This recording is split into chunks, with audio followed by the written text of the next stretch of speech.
Toda vez que a vida nos coloca numa dificuldade, um limite,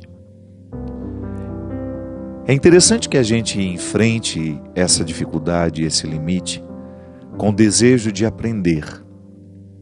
O que aquele momento difícil quer nos ensinar?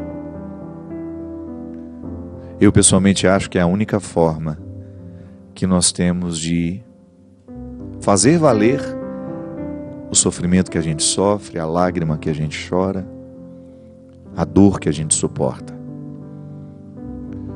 A dificuldade, ela pode parecer-nos num primeiro momento intransponível, grande demais. Eu me recordo que os momentos mais sofridos da minha vida, eu sempre vivia a tentação de pensar que aquilo era maior do que eu. Isso é natural. A gente sente medo. É um instinto, ou melhor, é um sentimento que primeiro nos ocorre no momento da dificuldade, é o medo. E tudo aquilo que faz parte do medo, a insegurança, é humano. Por mais corajosos que nós sejamos na vida, nós passaremos por situações, enfrentaremos realidades que vão minar a nossa coragem. E todos nós temos o direito de dizer que estamos com medo. É uma forma que a gente tem de recrutar a verdade, porque a partir do momento que nós recrutamos a nossa verdade, e se ela me coloca, se essa verdade me evidencia ao outro como alguém que está com medo, então eu estou pronto para a batalha. Porque a verdade é o ponto de partida para toda a luta. Eu preciso saber o que eu tenho, tanto como recursos para lutar, como também o que eu preciso enfrentar. É a verdade que esclarece. Porque às vezes, quando nós recrutamos a verdade, nós começamos a enxergar aquilo que nos amedronta tanto de uma forma diferente. Às vezes não é tão grande como nós estamos pensando que é. Mas o medo nos faz pensar que é. Eu tenho uma forma de interpretar, que inclusive está no meu livro, O Discípulo da Madrugada. Aquele momento que Abraão precisou viver no Monte Moriá, quando ele entendeu que Deus estava pedindo que ele sacrificasse o seu filho Isaque. Eu sempre fiquei muito incomodado com essa passagem. Sempre achei estranho que Deus, um Deus de amor, possa pedir a um homem que sacrifique o seu filho Isaque. Para demonstrar-lhe amor, para demonstrar-lhe fidelidade. Há outras formas de demonstrar isso. Cometendo um assassinato para demonstrar que sou fiel a Deus, eu vou cometer um gesto que é pior do que ser infiel. Enfim, há muitas interpretações para esta passagem, mas eu fiquei muito mais reconciliado com essa ideia de que naquele momento, melhor, eu fiquei muito mais confortado com uma outra interpretação que eu encontrei para isso. Que o que na verdade Abraão tinha naquele momento era medo.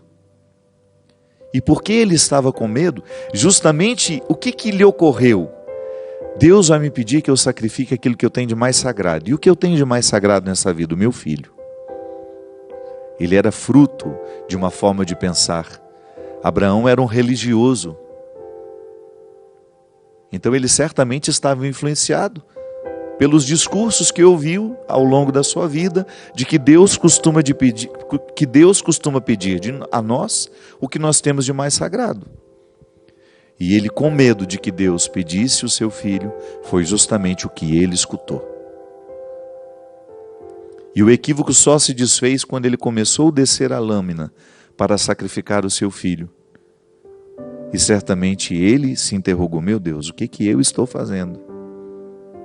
Não é possível que o Senhor, sendo um Deus de amor, me peça para sacrificar o meu filho. Eu acho que eu estou errado. Então a mim soa bem mais interessante pensar que não foi Deus que pediu isso a Isaac, a Abraão, que sacrificasse seu filho Isaac. Mas foi Abraão que, movido pelo medo, escutou errado o que era para ser feito. Às vezes, minha gente, nós vivemos a mesmíssima situação. Estamos diante de uma determinada realidade e o nosso medo é tão grande, que ele nos faz entender errado aquela realidade que está diante de nós.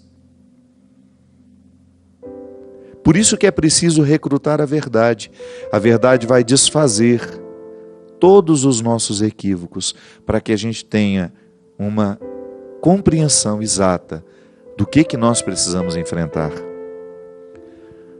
Às vezes nós achamos que estamos perdendo muita coisa e não é tanto assim. Mas na hora que aquilo se apresenta a nós, aos nossos olhos, nós achamos que nunca mais vamos conseguir nos reerguer.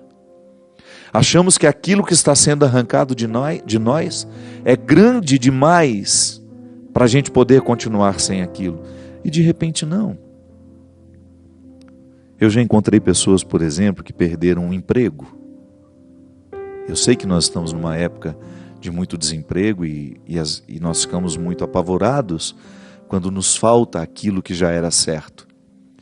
Mas quantas pessoas eu também encontrei que somente depois da perda daquele emprego, daquele cargo que tinha, é que elas de fato descobriram aqui elas vieram. Para quê elas vieram a este mundo? Estavam presas, amarradas naquela rotina que não se modificava nunca, pararam de recrutar o que tinham e de repente se acostumaram com o pouco que estavam se oferecendo. Porque às vezes nós temos uma ilusão de que nós oferecemos aos outros, que esse é o primeiro passo. Não é não, esse já é o segundo. O primeiro, nós recrutamos em nós e nos oferecemos. Tudo aquilo que eu posso como pessoa, eu recruto diariamente e ofereço a mim, porque eu sou a primeira instância que experimenta o que eu posso, todas as minhas possibilidades.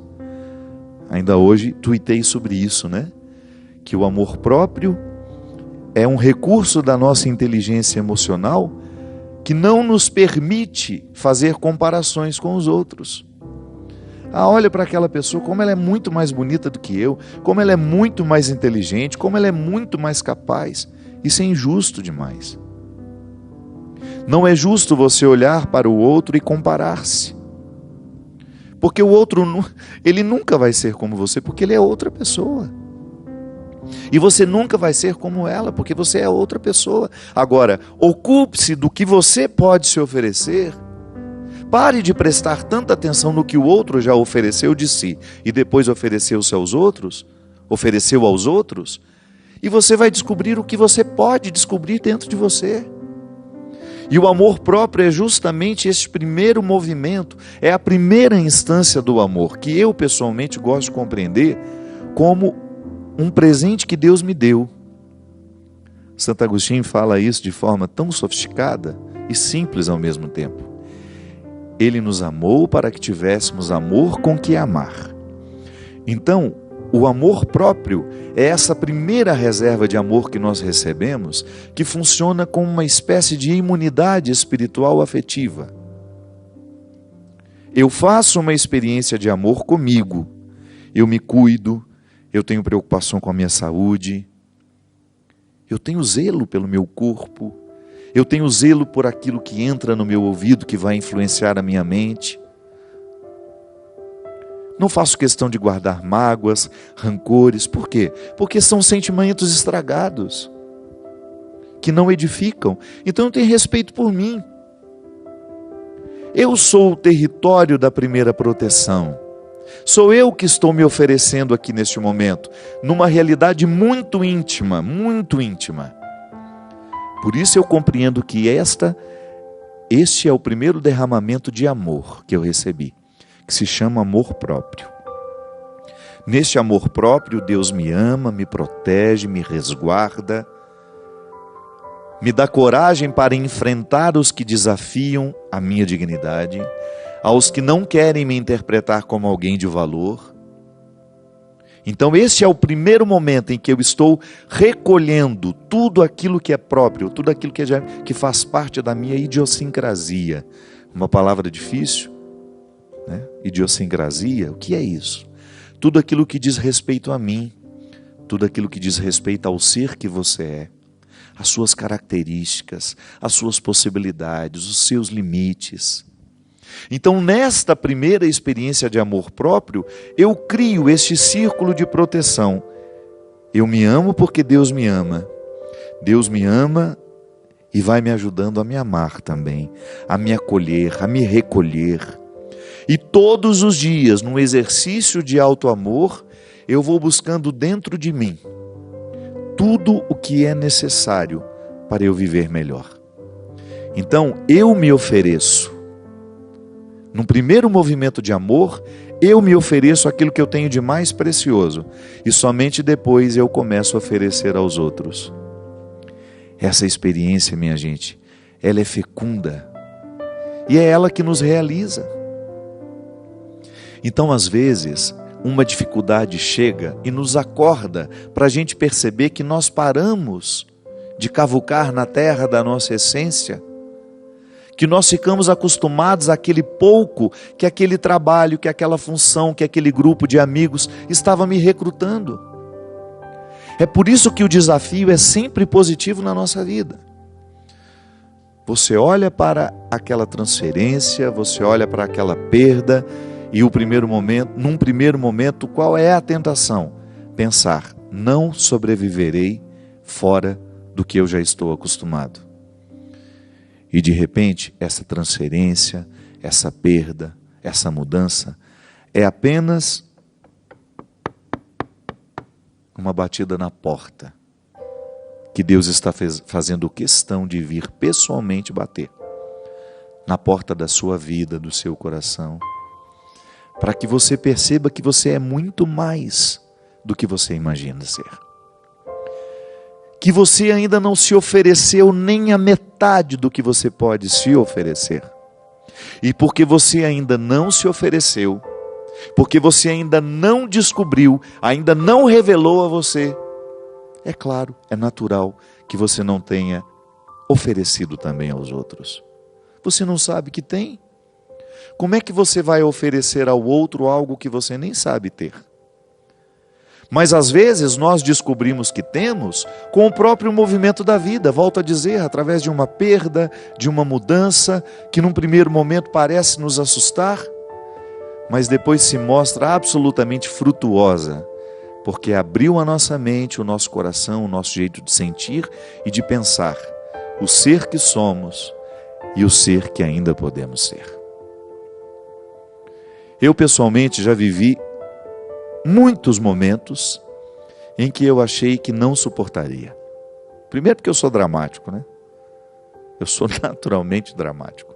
Eu tenho, como diz Adélia Prado, uma capacidade enorme de dramatizar os mínimos acontecimentos. É uma característica minha, que eu aprendo a lidar com o dia a dia.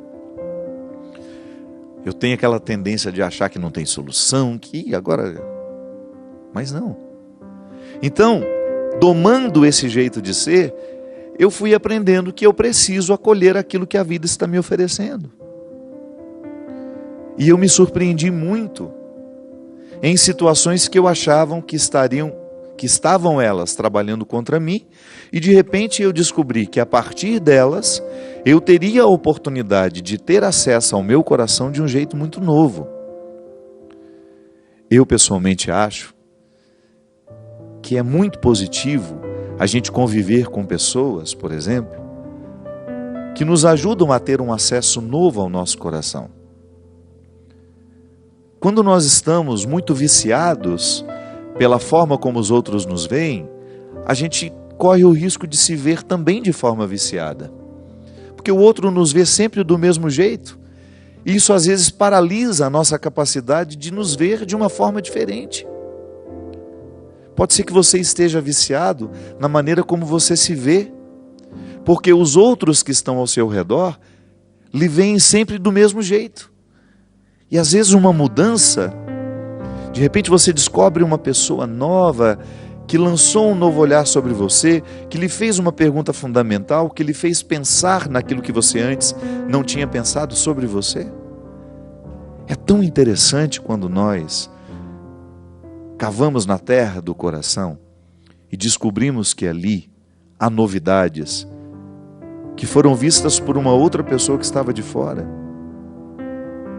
Como são preciosas essas pessoas na nossa vida, porque elas enxergam aquilo que nós ainda não tínhamos enxergado. Como Jesus fez na vida de muitas pessoas. Enxergou o que aquelas pessoas ainda não tinham visto. Encontrou dentro delas uma riqueza que elas ainda não sabiam se oferecer. E porque elas ainda não sabiam se oferecer, elas estavam privadas de poder também oferecer isso aos outros. Por isso, não tenha medo das suas dificuldades, não tenha medo das suas perdas, não tenha medo dos seus conflitos. Tudo isso que num primeiro momento pode parecer contrário a você, pode ser uma feliz oportunidade, um bom acesso àquilo que você ainda não sabe sobre você.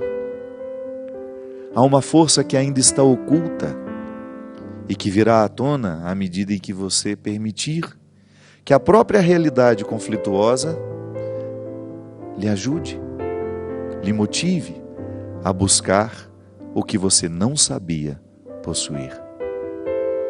Permita que a dificuldade de hoje, o sofrimento de agora, a lágrima deste momento, lhe conduzam à sua mais profunda verdade. Lá onde estão os seus valores, lá onde estão as suas qualidades, e que talvez você esteja esquecido delas. Lá onde estão as qualidades que, de repente, pelo seu jeito de viver, pela sua forma de construir a sua vida, a sua rotina, você acabou se esquecendo que possuía.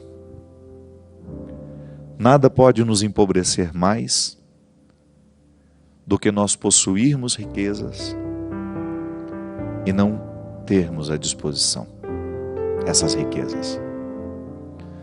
Nada pode nos empobrecer mais do que sermos proprietários de grandes riquezas que desconhecemos. Dentro do coração há tantas riquezas, há tantas pedras preciosas, mas é preciso buscá-las. Não basta tê-las, é preciso utilizá-las. Não basta ter riquezas, é preciso saber instrumentalizar tudo isso. Às vezes, minha gente, nós precisamos só de acordar. E às vezes este acordar está intimamente ligado a uma mudança, a um desconforto que nós precisamos enfrentar. Eu gosto de dizer que o nascimento, ele não acontece uma única vez na vida. Eu vim ao mundo porque fui expulso pelo ventre da minha mãe, que, movido por uma sabedoria biológica, me colocou para fora. Chega, já passou o tempo de estar aqui. E que bom que eu fui expulso. E depois precisei enfrentar muitas outras expulsões do ventre da vida. Quando eu achava que já tinha encontrado o meu lugar, as contrações chegaram, os acontecimentos me expulsaram e eu precisei ir buscar uma nova forma de ser o Fábio. E como isso nos enriquece? Quando você percebe que a vida, em movimentos de contrações, está expulsando você daquela realidade, daquela situação, antes de lamentar, pense na possibilidade de que essas contrações, essa expulsão, lhe proporcionará uma nova forma de ser você. E isso é absolutamente maravilhoso. Ter a oportunidade de ser você de um jeito novo. Isso é como nascer. Isso é como renascer. Você se dá a oportunidade de viver uma nova experiência com tudo aquilo que já foi aprendizado antes. Então eu estou aqui, vivendo este momento presente, mas com as experiências que eu trago de outros renascimentos, de outras oportunidades que eu tive de ser expulso para me adaptar a uma nova situação, uma nova realidade, por mais doído que fosse aquela expulsão, por mais doída que fosse aquela expulsão. É assim. A vida não será diferente aí na sua casa. Essa regra vale para todos nós humanos.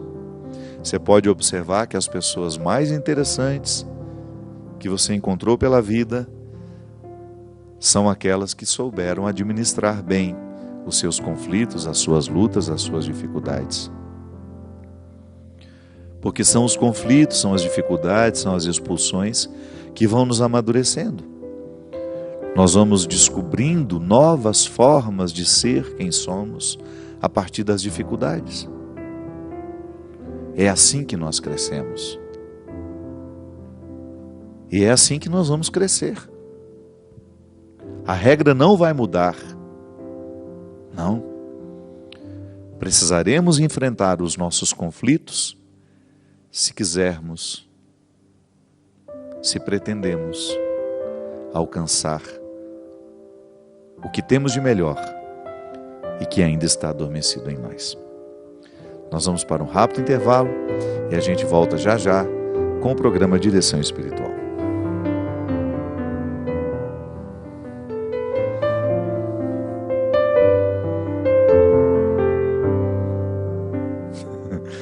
Boa noite, seu Christian. Tudo certo com você? O programa já era para ter começado antes, mas o Christian chegou aqui 10h10, não foi? O atraso dele hoje foi de 10 minutos. Ainda riu desavergonhado ali. Tá certo que ele não cobra nada para estar aqui, né? Só na amizade. Christian, você tá ficando careca. Lamento informar que você tá com aquela famosa bunda de macaco. É. Você sabe que eu arrumei... Hoje eu vi um médico no Instagram que me segue. Eu vou até falar dele aqui. Ele é lá de Manaus.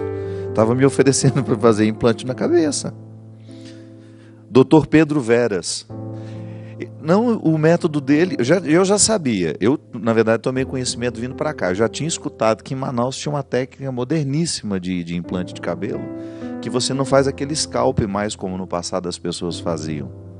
Dá uma levantadinha no seu cabelo aqui, vai tirando fio por fio. Deve levar uns 30 anos, né? Tirar fio por fio. Transfere. Não... É porque tem uma coisa esquisita, né? A gente vai ficando igual o Bozo. O Bozo, você lembra que o Bozo que tinha aquela careca aqui e os cabelos tudo aqui? O meu cabelo, por exemplo, ele só cresce nas laterais. Uma coisa impressionante. E aí você faz, tira aí do fundo e põe para frente, põe aqui em cima. Aumenta a nuca, é. Eu tenho cabelo, sou igual o Chitãozinho Chororó. Vai crescendo e chega até lá nas costas. E na hora que no lugar que ele tem que crescer, ele cai. Não cai. E depois o cabelo começa a nascer num lugar que não precisa. Por exemplo, para que serve o cabelo dentro da orelha? Você já parou para pensar? Às vezes eu encontro algumas pessoas que têm um estufo de cabelo saindo da orelha e eu não consigo prestar atenção em outra coisa. Eu só olho para aquele estufo e penso, gente, para que serve esse cabelo dentro da orelha? E é depois de velho também, né? Você não vê uma criança com cabelo dentro do ouvido. E aí aquele cabelo que tinha que estar aqui, está dentro do ouvido. São os mistérios da vida, que quando a gente encontrar o Senhor, a gente vai perguntar para Ele, Ele vai nos dar uma explicação. Minha gente, eu quero agradecer, eu tive um final de semana. O doutor Pedro, muito obrigado pelo seu carinho, viu? Doutor Pedro Veras, lá de Manaus. Eu li a sua mensagem, muito obrigado pelo seu carinho. E se tiver uma vaguinha na agenda, eu vou aí para o senhor complementar o que falta aqui, ó. Muito obrigado. Você vai junto, Christian? Vamos junto, nós vamos fazer um pacote. Se mais alguém estiver precisando, a gente marca, vamos todos juntos. E se eu achar que o seu cabelo está melhor que o meu, eu peço para ele pôr o seu no meu. Deve ter doação de cabelo também, né? Ai, meu pai morreu aos 63 anos, com a cabeça pretinha, tinha pouquíssimos fios de cabelo branco. E se tirasse a cabeça do meu pai, dava para fazer cabelo para 6, 7 pessoas. Do tanto que tinha. Muito cabeludo, um topete assim enorme, ele parecia o Elvis Presley. Meu pai era um homem bonito tinha muito cabelo, aos 63 anos. E nós aqui com essa miséria. Meus irmãos também estão tudo bem careca já. Mas eu não posso reclamar, não. Eu até tenho cabelo. Minha gente, tive um final de semana maravilhoso, na oportunidade de estar. Deixa eu me lembrar onde foi o primeiro, para não errar na ordem. O primeiro foi em Brasília, com meu querido amigo Giovanni Meirelles, que organizou lá no Centro de Convenção uma noite lindíssima. Eu quero agradecer muito ao povo de Brasília, que com tanto carinho me recebe sempre que eu estou aí. De lá fomos para Aracaju, pude rever este povo querido numa noite muito especial em preparação ao Dia das Mães. E no domingo, com minha querida amiga Janier Mota, toda a família dela, que é minha família também lá em Aracaju. Para quem não sabe, Aracaju não, esse show foi em Itabaianinha. Para quem não sabe, minha mãe morou um tempo em Nossa Senhora da Glória. Tenho lá o meu sobrinho Conrado, que acabou sendo adotado por essa família querida, que se tornou minha família também. Uma noite muito especial lá em Itabaianinha. Muito obrigado ao povo de Itabaianinha, o carinho com que vocês me receberam fica marcado definitivamente no meu coração. Muito obrigado mesmo. E eu quero lembrar que no próximo dia 27 de maio, nós estaremos aí no Rio de Janeiro, no Quilômetro de Vantagens, a partir das 19h30, para um grande show de evangelização. Quero convidar todo o povo que mora aí na região. É uma casa de shows muito fácil de ser acessada, que fica aí no shopping Via Parque, aí no Rio de Janeiro. Então você que é aí das cidades vizinhas, se quiser estar conosco, vai ser uma noite muito especial. Depois eu quero convidar também, no dia 30 de maio, estarei lá em Maceió, no ginásio do SESI, a partir das 20h30. E no dia 31, em São Sebastião, Alagoas também. O local vai ser na Avenida Coronel Sertório Ferro, a partir das 21h. Quero agradecer também todas as pessoas que estão adquirindo o CD O Amor Me Elegeu. Lembrando que o CD, que é da Canção Nova, um produto da Canção Nova, ajuda a pagar as contas aqui. Vocês sabem que o Davi, ele tem como missão todos os produtos que são de evangelização aqui ajudam a manter essa obra no ar. Você que acompanha a Canção Nova sabe que aqui não tem intervalo comercial e todo o trabalho é justamente para a evangelização. Muita gente comentando aqui da dificuldade que encontra de enfrentar o novo. Muita gente aqui no Twitter dizendo aqui: padre, sempre interpreto as mudanças na minha vida de maneira negativa. Também concordo com o senhor que há algumas mudanças que no primeiro momento nos fazem sofrer, mas é assim mesmo. Não há outra forma de enfrentar o obstáculo. Não é justo enfrentar o obstáculo senão interpretando como uma oportunidade de mudança. Às vezes nós temos um chacoalhão da vida que modificam a nossa postura. Eu, por exemplo, vou dar um exemplo. Essa semana mesmo, eu não sei se vocês acompanharam, mas na pregação que eu fiz na Festa da Misericórdia, teve um momento em que eu falei que eu não acredito em macumba. Quando eu falei macumba, eu estava me referindo àquilo que na minha infância eu fui criado dentro de um contexto onde as pessoas tinham esse sincretismo religioso. Eram católicas, mas iam nas benzedeiras. E aquelas mesmas benzedeiras que retiravam da gente, como, segundo elas, o mal olhado, aquilo que é ruim no dia a dia, que a gente, as pessoas, no dia a dia isso, vou lá, eu estou me sentindo mal e aquela benzedeira rezava por mim. Uma prática muito comum lá na nossa infância. Essa mesma benzedeira tinha também o hábito de fazer aquilo que eles chamavam de trabalho espiritual para poder retirar o marido de uma, o marido de outra, fazer um mal aqui, um mal ali.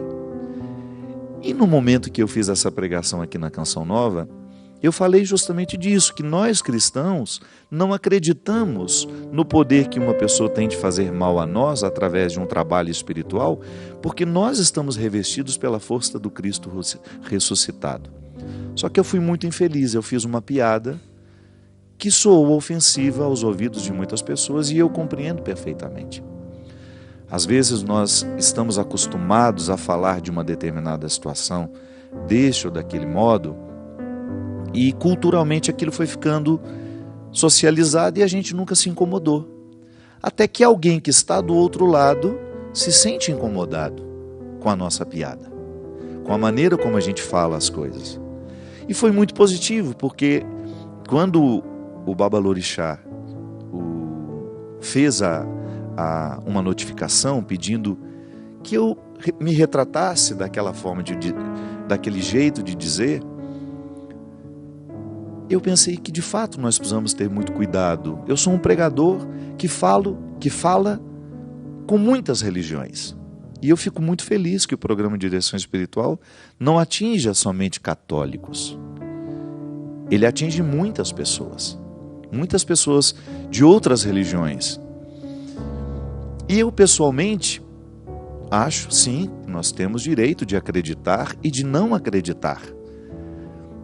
Mas é muito perigoso a gente falar do que o outro crê, falar da forma como o outro crê de maneira pejorativa. Eu, por exemplo, enfrentei isso na semana passada e me fez refletir muito. Algumas pessoas disseram: padre, mas nós não temos o direito de não acreditar neste trabalho espiritual? Temos, mas nós não temos o direito de fazer piada. Esse é um aprendizado. Não é engraçado ridicularizar o que para o outro é importante. E uma coisa que também ficou muito equivocada: as religiões de matriz negra, elas não são diabólicas. Nós não podemos pensar que são diabólicas, elas são diferentes de nós. Então, essa compreensão de que elas trabalham com o mal também é equivocada. Também é equivocada. Claro, pode ser que tenha uma pessoa que se diz do candomblé, da umbanda, e que se utilize disso para poder dizer ter o poder de fazer o mal a este ou aquele. Mas nós não podemos generalizar. Há muitas pessoas que ficam machucadas com o nosso discurso. Então é importante a gente ter a oportunidade de corrigir a linguagem. Você sabe por quê? O mundo já está muito dividido para a gente criar outras divisões. Isso está lá no Facebook, numa página que não é minha. Inclusive você que frequenta o Facebook, que sabe onde está esse trecho da minha pregação. É um trecho de 3 minutos. Eu não sei se foi maldade da pessoa, mas o título é Macumba, não sei o que, papapá. Um título bem sensacionalista, justamente para chamar a atenção, porque a pregação é muito mais do que aquilo. A pregação tem um contexto. Se você frequenta o Facebook, nós já tentamos retirar aquele título, aquele trechinho da pregação, porque muitas pessoas se sentiram ofendidas e a gente não conseguiu acesso à pessoa que administra aquela página. Então, se você puder nos ajudar, deixando o seu comentário lá, pedindo que nós já pedimos que fosse retirado, mas nós não fomos atendidos por eles. Não é uma página que nos pertence, mas está lá, Frases Padre Fábio de Mello, ou Frases Fábio de Mello, não sei. Enfim. Existem situações que nos ensinam e nós precisamos aprender. Sim, nós precisamos ressignificar muitas coisas a partir dos erros que a gente comete. E não é nenhum problema, minha gente, você identificar o erro que você cometeu e a partir dele você tomar uma nova postura. Eu, por exemplo, eu sempre prezei tanto em ser respeitoso pelo que os outros creem, não preciso crer igual.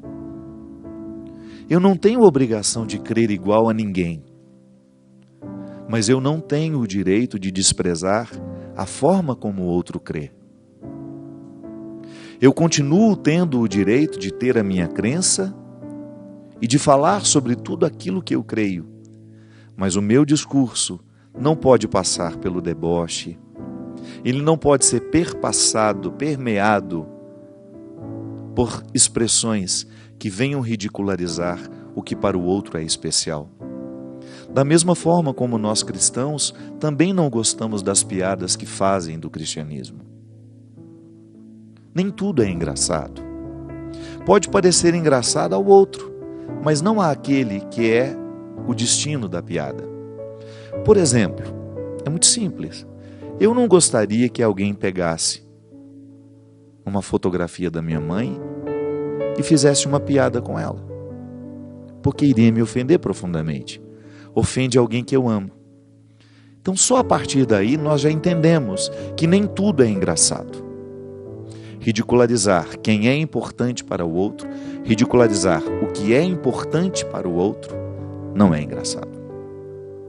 Enfim, toda vez que a vida nos apresenta um desafio, nós precisamos administrar o desafio. Eu gosto muito daquela passagem do povo hebreu, quando já está a caminho da terra prometida, de repente tem diante de si o obstáculo do Mar Vermelho. Precisa atravessar. Aquele obstáculo parece intransponível. Como tantas vezes na nossa vida, o obstáculo também nos parece intransponível. Moisés vai pedir a Deus uma solução e Deus devolve a ele. Eu não posso fazer nada se vocês não fizerem a parte de vocês. Deus não disse tudo isso. Deus disse apenas a Moisés: diga ao povo que caminhe. Que o povo não se prenda ao obstáculo que está diante dos olhos. É o mar. De repente, olhando para aquele mar, o povo pensou que estava tudo terminado, que estava tudo acabado. Mas não. Quando o povo começa a colocar o pé na água, a travessia foi se tornando possível. Às vezes, minha gente, o que nos falta é colocar o pé na água. Porque é uma tentação a gente ficar olhando para o mar, para o problema, para a dificuldade e sempre adiando porque nós estamos com medo. A gente não enfrenta porque nós estamos com medo. Estamos tentados a pensar que aquilo é superior a nós. Não. Nós só vamos descobrir o verdadeiro tamanho do problema quando nós começamos a enfrentá-lo. Porque às vezes, antes de enfrentá-lo, ele pode parecer 3, 4, 10 vezes maior do que de fato ele é.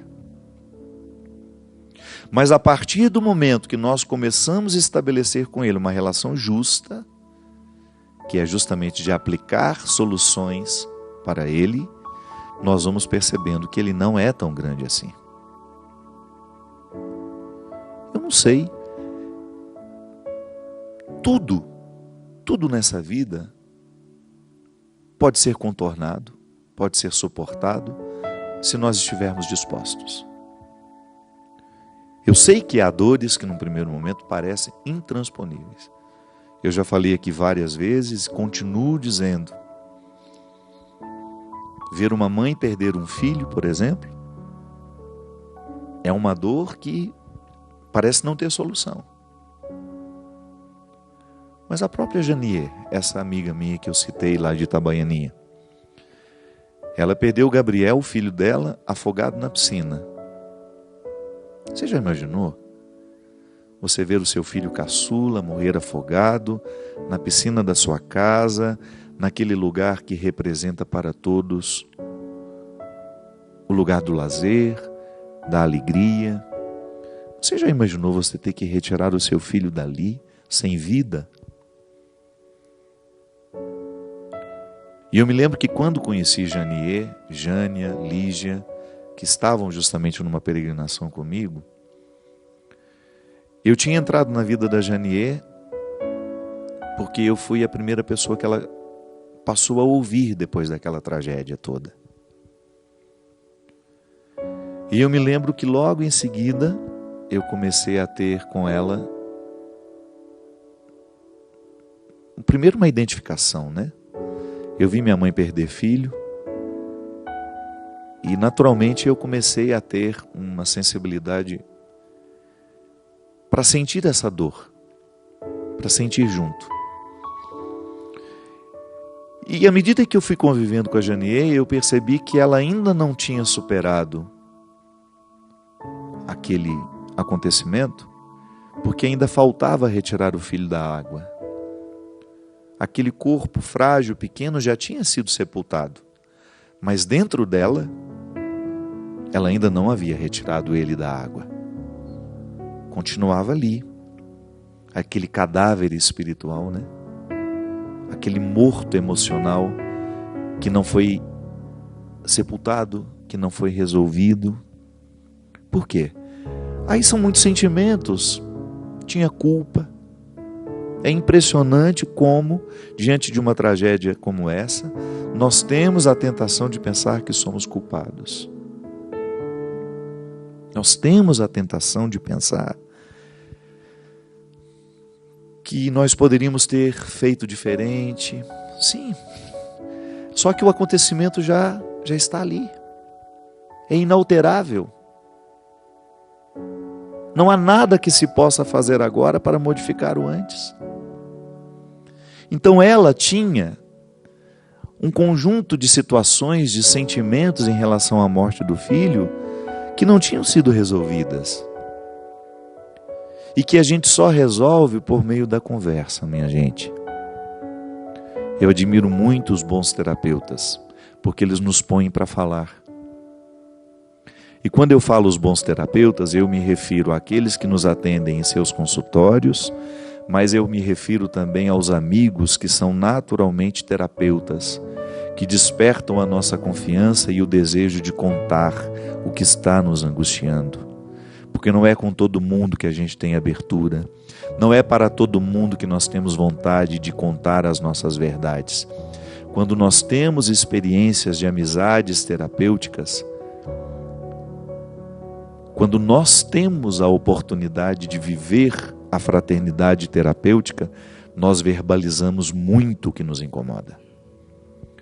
E a própria psicologia nos ensina que o primeiro passo para a cura é justamente verbalizar. Dizer aquilo que está dentro de nós como se fosse uma comida que não fez digestão.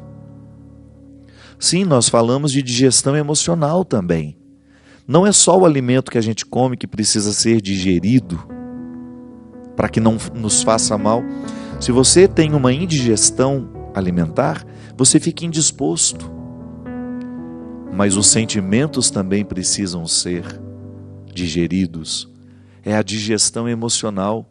Quando você metaboliza o que o outro disse de pesado, a traição, tudo aquilo que foi ruim do que foi vivido, sim, isso precisa ser metabolizado. E a gente metaboliza falando, contando, pondo para fora. Por isso que é preciso ter muita paciência. Às vezes a pessoa vai precisar dizer aquilo muitas vezes. Por quê? Ela está se livrando. Ao falar, ela vai tendo condições de lidar melhor com aquilo que angustiou tanto. Então a Janier, ela precisava falar do que angustiava. Ela precisava falar da culpa que sentia. E à medida em que ia colocando para fora, por meio da fala, por meio deste recurso fantástico que é a palavra, ela foi descobrindo uma forma de sepultar o que precisava ser sepultado, para que Gabriel pudesse ressuscitar de outra forma, dentro dela. Hoje ela tem um instituto, né, que acolhe justamente pessoas necessitadas com o nome do filho. Da mesma forma como muitas outras mulheres conseguiram superar. Não sei se a palavra é superar. Conseguiram contornar esse desconforto de viver essa desordem da vida, de uma mãe ter que sepultar o filho.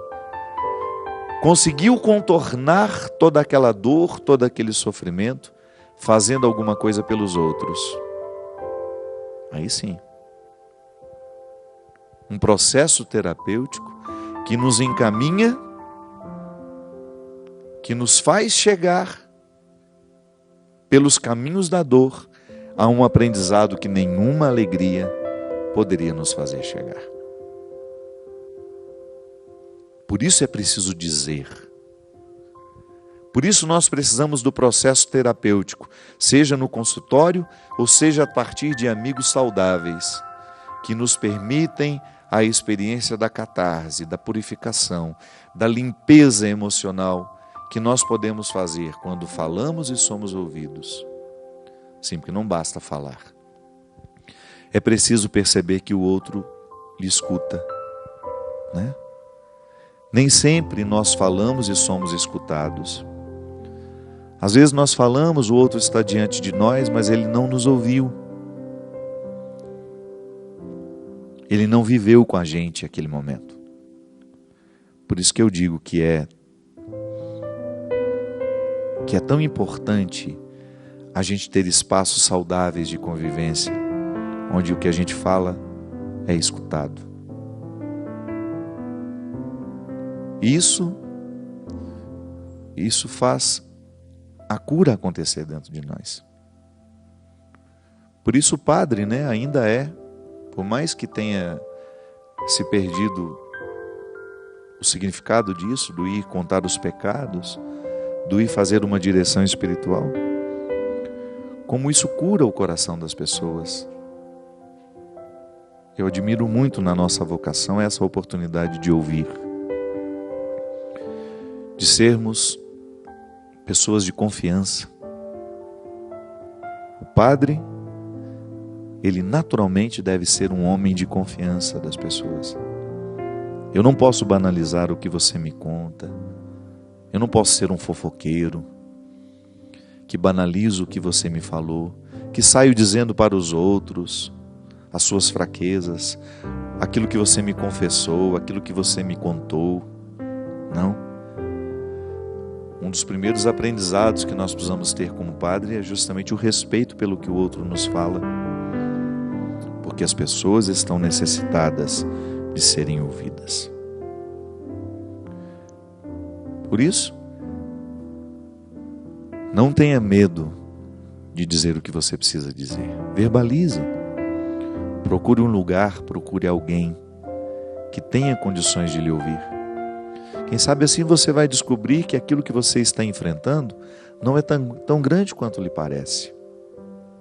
Às vezes a visão do outro corrige a visão equivocada que você está tendo da vida. Às vezes a visão que você está tendo não está lhe favorecendo, porque ela é distorcida pelo medo que você sente. Você sente medo e naturalmente olha para a sua dificuldade e a interpreta muito maior do que ela é. De repente o outro vem porque enxerga de um outro ângulo e lhe diz, não é tão grande assim quanto você pensa que é. Não é tão pavoroso quanto lhe parece ser. E aquilo é libertador, porque lhe proporciona uma nova forma de enxergar. Que o Deus Todo-Poderoso venha derramar a sua bênção sobre nós, clarear o nosso entendimento, modificar a nossa linguagem, curar-nos em posturas antigas que nos prejudicam no dia de hoje. Que o Deus Todo-Poderoso derrame sobre você a lucidez, a bênção da lucidez, para que ao olhar para os seus problemas, você recrute a verdade e saiba o que de fato você precisa enfrentar, não tornando isso maior nem menor do que é, apenas permitindo que a realidade seja o que ela de fato é. Derrame sobre nós a bênção e a proteção do Deus Todo-Poderoso, Ele que é Pai, Filho e Espírito Santo. Amém. Muito obrigado. Até a semana que vem, se Deus quiser.